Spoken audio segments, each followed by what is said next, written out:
Simeon, cool. Start your personal savings plan with the tips and tools on feedthepig.org. That way, you don't need to sell all your belongings and live in a commune.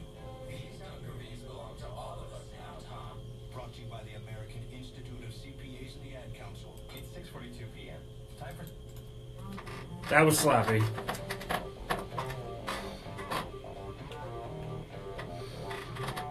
Here's the intro playing. Coming to you live from the OMS studios in Valley, Ohio. It's the Show.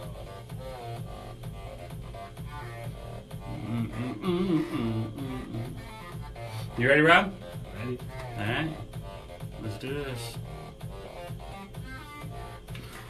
Good morning. It's Jay Allen coming at you live from the OMS studios.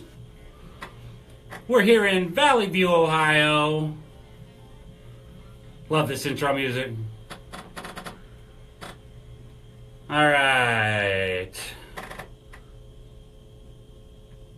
All right, so it's Jay Allen, back with the Jay Allen Show. It's been a couple weeks. I'm here with my buddy Rob. Yo. All right, Mr. Talkative over here. So yeah, it's been a couple weeks, like I said.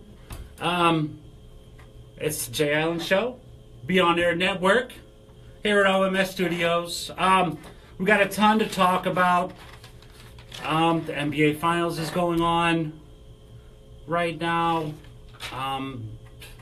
It's 3-0 Golden State. Not too happy about that. Obviously, we're here in Cleveland. We're going to talk about Lonzo Ball, LeVar Ball, all that nonsense. Going to talk a little bit soccer. Some of you might not be so happy about that, but U.S. men's national team played last night. World Cup qualifying, CONCACAF. And then probably get a little bit of baseball, but we're going to start out with basketball. That's the main thing. The Cavs and Warriors. You know what? I'm going to be honest, Rob. I haven't... The first couple rounds of the playoffs, I watched religiously.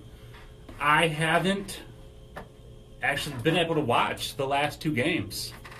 It's probably fortunate for you. It hasn't been pretty. Right.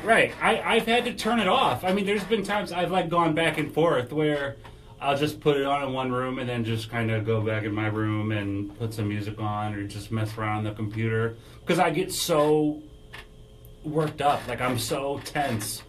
Yeah, it's hard for me to watch the game sometimes.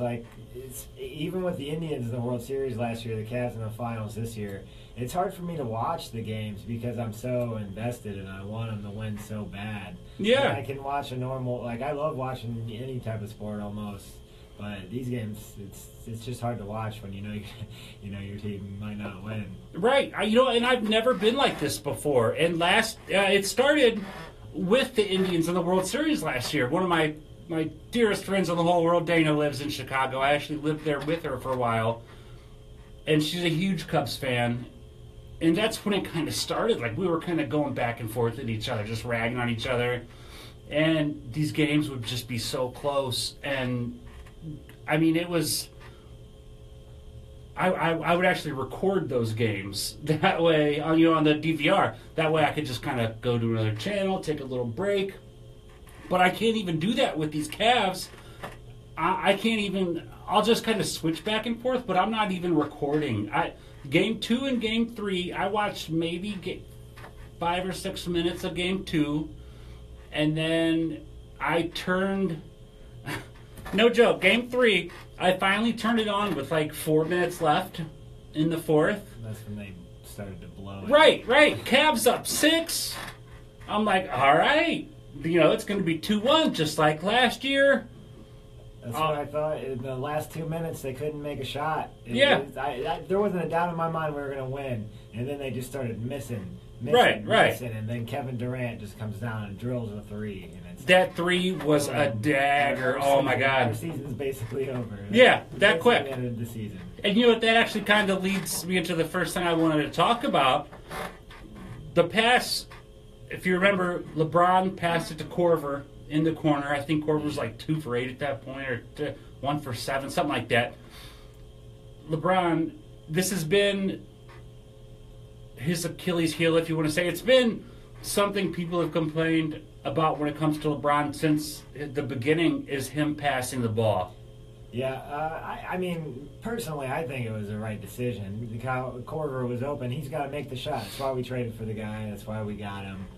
It's True. not like it was back in the day when he's passing it off to Danielle Marshall and Sasha Pavlovich. So. But at the same time, I'm all about, you know, sharing the ball, passing, getting assists. You don't want to be just a ball stopper like a Carmelo or something. But at the same time, LeBron James is the best player in the league, best player on your team. When it comes down to you need a shot made, it's crunch time, it's clutch time, LeBron James needs to take that shot. Kyle Korver, I mean, it's something that we keep having to talk about. That's the thing. If it was just every once in a while, LeBron would give up the ball in clutch time, I could see. But this is something that gets brought up over and over and over. Well, would you? I mean, there's 2 examples at the end of the game that can help my point. Is Kyrie dominated the ball, dribble for about 40 seconds, then step back 3 and missed it. That's a bad shot. Almost airball, actually. Yeah, and then you go to the last possession we had. LeBron tries to catch the ball on fadeaway, and Iguodala gets a hand on it, and LeBron ends up fouling him. Would you rather have the best player shoot a bad shot or a good player shoot a good shot? No, I want the best player in the world, the biggest, strongest man on the floor, to drive to the hole. Post up. No one can stop him. The worst case scenario, he gets fouled. But you know what, actually, that used to be my argument. One thing that's really pissed me off about LeBron in these playoffs, if he drives and doesn't make it, he pouts, throws up his arms, everyone else kind of walks back on defense, but he sits and cries to the ref and has no interest in getting back to plan D. Yeah, I mean, I see where he's coming from because he's so big and strong. They don't necessarily always call everything for him, but there are better ways to handle it. You know, talk about it maybe after the game. Or during a timeout. Yeah, during a timeout. You don't do it when your team's trying. You know, everybody else is getting back on defense. And he's one of the best defensive players. You can't just not have LeBron. I think a big thing in this series is he's had to guard mostly Kevin Durant one-on-one. Yeah. And last year he kind of got to play like a free safety role where he could come in and make those blocks he was making or intercept passes. It's going to happen. Pull your panties up, be a man, and get back and play D. That's all there is to it. You have to.